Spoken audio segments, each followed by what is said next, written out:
In 2008, 55% of clubs in the Premier League were located in the northern part of England. By 2012, that number dropped to 35%. In 2022, it fell again to 30%.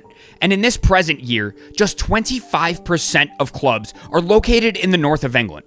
The disappearance of northern clubs is becoming blatantly obvious. And if you look closely, you'll see that only one club in the north is outside of the Merseyside and Greater Manchester area. So what's led to this shocking lack of representation of football clubs in the top flight?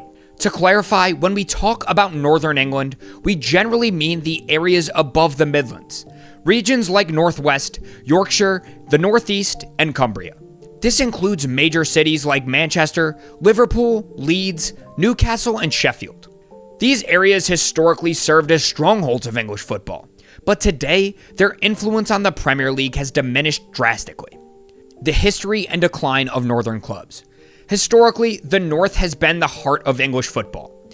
Legendary clubs like Manchester United, Liverpool, Leeds United, and Newcastle United rose from the industrial hubs of the North. But for every Manchester United, there are clubs like Bradford City, Middlesbrough, and Sheffield Wednesday. Clubs that once competed at the highest level, but now languish in the lower divisions.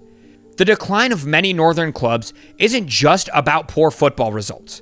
It's tied to the economic downturns that have affected their communities.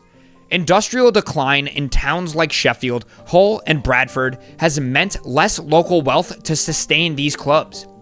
As former coach Frank Barlow noted, you look at the northern cities, and a lot of the town centers have gone. Even clubs that achieved brief success, like Wigan Athletic under Dave Whelan or Blackburn Rovers under Jack Walker, struggled to maintain it. Jack Walker famously bankrolled Blackburn's Premier League title in 1995, but his passing left the club without a sustainable financial model. Wigan similarly relied on Whelan's personal fortune, but found it impossible to compete long-term in a league where financial demands continue to escalate. The rise of southern clubs.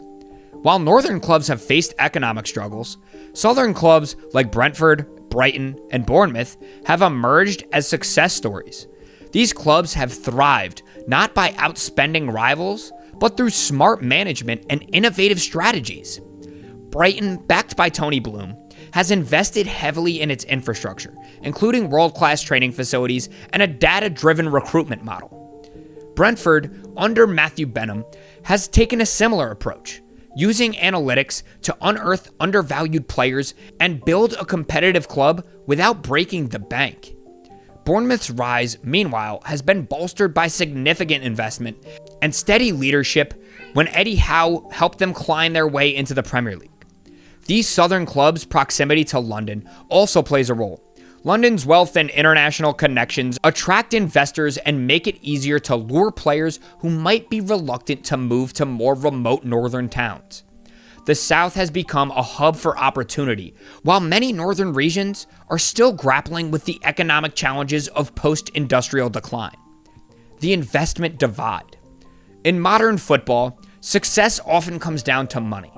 Clubs in the Premier League are competing in a global marketplace where billionaire investors now hold the keys to success. But these investors are disproportionately choosing to invest in southern clubs. Why? One reason is the economic disparity between the North and the South. London and the Southeast clubs are wealthier regions, and clubs there are seen as a safer bet for returns. For example, players may prefer to live near the capital due to its lifestyle and career opportunities beyond football. Wigan's Dave Whelan admitted that his club had to pay over the odds to convince players to come to the North, whereas clubs in London or its surrounding areas didn't face the same hurdles. This investment divide exacerbates the challenges faced by northern clubs. While Brighton builds state-of-the-art facilities, many northern clubs struggle with outdated infrastructure. That's not necessarily on the disparity of wealth, but players spend most of their time at these training facilities. It seems even when new owners take over northern clubs, they seem to be making poor decisions that lead to financial mismanagement, as seen with Leeds United and Hull City. The role of infrastructure and mismanagement. Another key factor is infrastructure. Southern clubs like Brighton and Brentford have invested heavily in training facilities, scouting networks, and academy systems. These investments not only improve their current squads, but also ensure long-term sustainability by developing homegrown talent. In contrast, many northern clubs have failed to modernize. Outdated facilities make it harder to attract and develop players. This lack of investment is often compounded by poor ownership decisions. Leeds United, for example, suffered years of financial turmoil and relegations due to reckless spending and unstable leadership. Similarly, Bradford City and Sheffield Wednesday have struggled to find consistent management, leading to their fall from the Premier League. Yorkshire's void. The absence of Yorkshire clubs in the Premier League is perhaps the most striking example of the North's decline. Yorkshire, England's largest county, hasn't had a representative in the top flight since Sheffield United's relegation last season. York City, meanwhile, remain in the 5th tier. If you take a look at one of those maps, there's a massive gap in Yorkshire. It really tells a story, and that story is one of missed opportunities, poor investment, and economic hardship.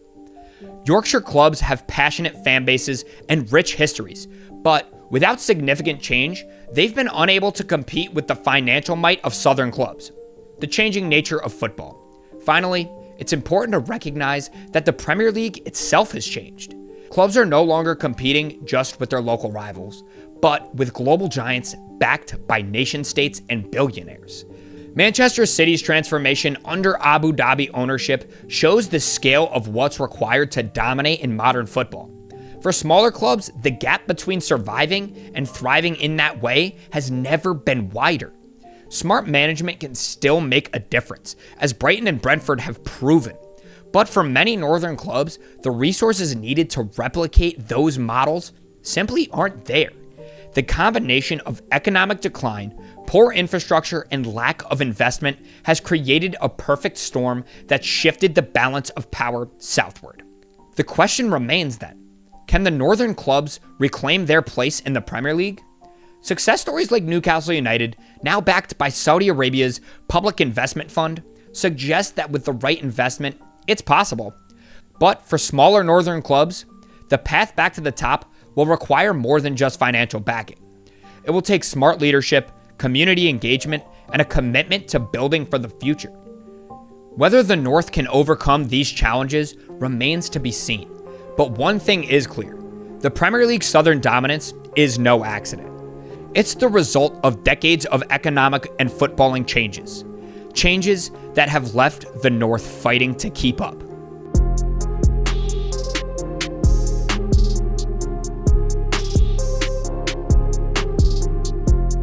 If you found this video insightful, make sure to like, comment, and subscribe.